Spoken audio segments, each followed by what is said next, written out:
नमस्कार, माझ्या यूट्यूब चॅनलमध्ये आपले सर्वांचे सहर्ष स्वागत आहे। कसे आहात तुम्ही? मजेतच ना? मजेतच राहावे, नेहमी हसत राहा, आनंदी राहा, हसल्याने आयुष्य वाढते। तर माझे व्हिडिओ तुम्हाला कसे वाटतात नक्कीच मला कमेंट करून सांगा। आणि तुम्हाला जर वाटत असेल याच्यामध्ये आणखीन काहीतरी ॲड करावं तेही तुम्ही मला नक्कीच कमेंट करून सांगा।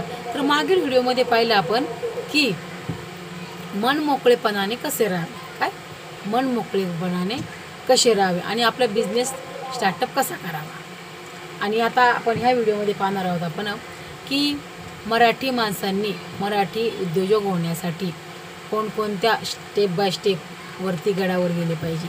म्हणजे डायरेक्ट गडावर न जाता पायऱ्या पायऱ्याने गडावर गेले पाहिजे। हे मी आपल्या भाषेत का सांगते, कारण आपल्या भाषेत लगेच समजते। आणि तुमचं प्रेम, तुमचा पाठिंबा आणि तुमची प्रेरणा आम्हाला म्हणजे नवीन उद्योजक पुढे जाण्यासाठी हेच तर हवे असते ना। आणि नक्कीच माझ्या शॉपला व्हिजिट करा। मळवली रेल्वे स्टेशनला माझं शॉप आहे आणि माझे प्रोडक्ट तुम्हाला होममेड कसे वाटतात ते नक्कीच मला कमेंट करून सांगा। चला तर मग व्हिडिओ स्टार्टअप करूया। आणि त्याच्या अगोदर मला महिलांना प्रश्न विचारायचा आहे की तुम्ही बिझनेस स्टार्टअप केला का? एक दोन लेडीजचा मला कॉल आला की ताई आम्ही उन्हाळी पदार्थ म्हणून तुम्हाला देऊ का? कारण काल मी व्हिडिओ बनवला होता उन्हाळी पदार्थाचा, तर लगेच त्यांनी मला आज सकाळी 10 वाजता कॉल केला। तर मी म्हटलं बनवा आणि मला कुरिअरने पाठवा। तर त्या म्हटल्या कुरिअरने पैसे जास्त जातात, तर म्हटलं बार्शीमधून येणार आहे ताई त्या। म्हटलं डायरेक्ट तुम्ही पुण्याला बसनी या, आपल्या सरकारी बसनी, तिथनं म्हणून लोकल पकडा आणि मळून स्टेशनला या। असंच मी सगळ्याला तुम्हाला सहाय्य करणार आहे, फक्त तुम्ही स्वतःचा बिझनेस स्टार्टअप करा, मार्केटिंग मी तुमची स्वतः करणार आहे। चला आता बिझनेस आपला व्हिडिओ स्टार्टअप करूया।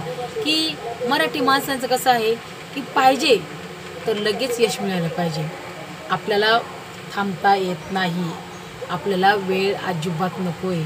आज जर म्हणजे एक म्हणे बघा, म्हातारे माणसं नेहमी म्हणायचे तूप खाल्लं की रूप येतं, तूप खाल्लं की लगेच रूप येत नाही। तसंच आहे बिझनेसमध्ये सुद्धा, तुम्ही स्टेप बाय स्टेप जर गेले तरच तुम्हाला यश प्राप्ती होणार आहे। आणि तुम्ही लगेच जर म्हटले आम्ही आज 1 लाख रुपये इन्व्हेस्टमेंट केली, उद्या आम्हाला 3 लाखाचा प्रॉफिट झाला पाहिजे, हे कधी शक्य नाही। त्यासाठी तुम्हाला स्टेप बाय स्टेप जावं लागेल, आपले ग्राहक कॅच करावं लागतील, तुम्हाला त्यासाठी कॉस्ट काढावं लागेल, इन्व्हेस्टर पाहावे लागेल, जागा बघावं लागेल, ती जागा स्वतःची भाड्याने ते बघावं लागेल। आणि आपलं म्हणजे कसं असतं मराठी माणसांचं, बिझनेस जर स्टार्टअप करायचा तर मला 1 करोडचा करायचा, मी 1,000चा बिझनेस स्टार्टअप करू शकत नाही का? तर आपला इगो आर्ट होतो। मी 1,000चा बिझनेस करायचा, माझी कॅटेगरी काय आणि माझं काय, त्याच्यामुळे नाही, असं नसतं। बिझनेस करताना छोट्यापासून मोठ्याची सुरुवात करायची असते, तर मोठ्यापासून छोट्याची नसते सुरुवात करायची कधी। तर तुम्हाला मी आपल्याच भाषेत सांगते की सॅमसंगचं पहिलं किराणा मालाचं दुकान होतं। काय होतं? किराणा मालाचं दुकान होतं। नंतर त्यांनी मग साखर बनवायला सुरुवात केली, नंतर त्यांनी ब्लॅक अँड व्हाईट TV बनवायला सुरुवात केली, आणि मग लगेच छोटे छोटे मोबाईल आले बघा त्यावेळेस।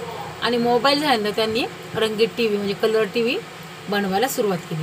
मग त्यांनी लगेच रंगीत TV बनवायला सुरुवात केली का? नाही, त्यांनी पहिले कस्टमर पाहिले, कस्टमरची नीड पाहिली, कस्टमरला कोणत्या गोष्टीची म्हणजे ज्या ज्या जमान्यात कोणत्या गोष्टीची गरज होती। आता 90 साली ब्लॅक अँड व्हाईट TV खूप फार चालला, कारण की तो क्वचितच एरियामध्ये 1 किंवा 2 घरामध्ये असायचा, त्यामुळे त्यावेळेस सुद्धा त्यांचं मार्केट भरपूर चाललं होतं।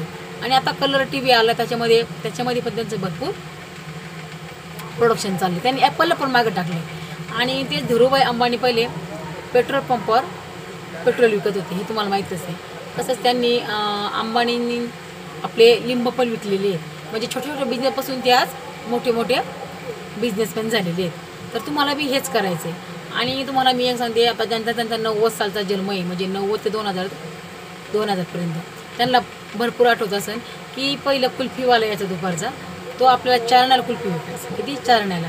आणि आपल्याला पण ती विशेष वाटायचं, आपण ते गव्हावरती, तांदळावरती, भांगारावरती म्हणा, असं आपण ती कुल्फी घ्यायचो।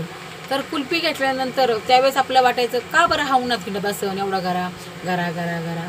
तर आपलं त्यावेळेस एवढं बुद्धी नव्हतं, त्यामुळे एवढं काय माइंड चालला नाही। बरं आता तो एक कळतं की 4 आण्याची कुल्फीसाठी तो अख्खं गावामध्ये जात होता, गावामध्ये 1 कुल्फी 4 आण्याला। त्यावेळेस 1 रुपया पण भरपूर महत्त्वाचा होता, 1 रुपया कमवायसाठी त्याला 4 कुल्फ्या विकाव्या लागत होत्या, किती 4। आता कळलं की ज्यांनी कुल्फीचा बिझनेस केला, छोटाच छोटा, आता स्वतःचं त्यांचं आईस्क्रीमचं पार्लर आहे, 2-3 जणांचा पार्लर, साताऱ्याला एक आहे, आता मावळं पण 2 जणांनी टाकले। Ice cream parlour. म्हणजे त्यांनी छोट्यापासून सुरुवात केली म्हणूनच ना, डायरेक्ट जर त्यांनी आईस्क्रीमचं पार्लर टाकलं असतं यशस्वी झाली असते का? नाही. म्हणून छोट्यापासून सुरुवात करा, तुम्ही नक्कीच बिझनेसमध्ये सक्सेस होताल. आणि मराठी माणसांचं आपलं बदलूनच टाकायचं आहे, मी ही बिझनेसमॅन आणि मी ही बिझनेस वुमन होऊ शकते. मी म्हणजे आपलं काय, आपण जॉब करण्यासाठी जन्माला आलेलं नाही आहे. आपण पण आपलं म्हणणं कसं आहे सांगू का, आपण स्वतःसाठी कमवायचं आणि दुसऱ्यांना पण रोजंदारी द्यायची, असलं आपल्याला घडवायचं आहे. हेच नियम आपल्याला लागू करायचे. तर हे झालं. आणि तसंच आपण शिवाजी महाराजांचं उदाहरण घ्या, संभाजी महाराजांचं उदाहरण घ्या. जे धर्मासाठी लढले, आपण बिझनेससाठी लढू. बरोबर ना? की गुजराती, पंजाबी हे लोक, यांचे बिझनेस का बरं एवढे चालतात, का यांच्यात एवढं डेअरिंग, म्हणजे डेअरिंग असतं, परंतु ते दुसऱ्या राज्यात येऊन जर स्थगित होत असेल आणि आपण आपल्याच राज्यात स्थगित नसेल होत, तर काय उपयोग आहे ना. कारण आपली जागा, आपलं राज्य, आपलीच माणसं असून आपण त्याच्यामध्ये जम बसू शकत नाही. ते दुसरे बाहेरची येऊन आपल्यामध्ये जम बसवतात. तर हे आपल्याला बदलायचं आहे. तर तुम्ही नक्कीच विचार करा त्या गोष्टीचा.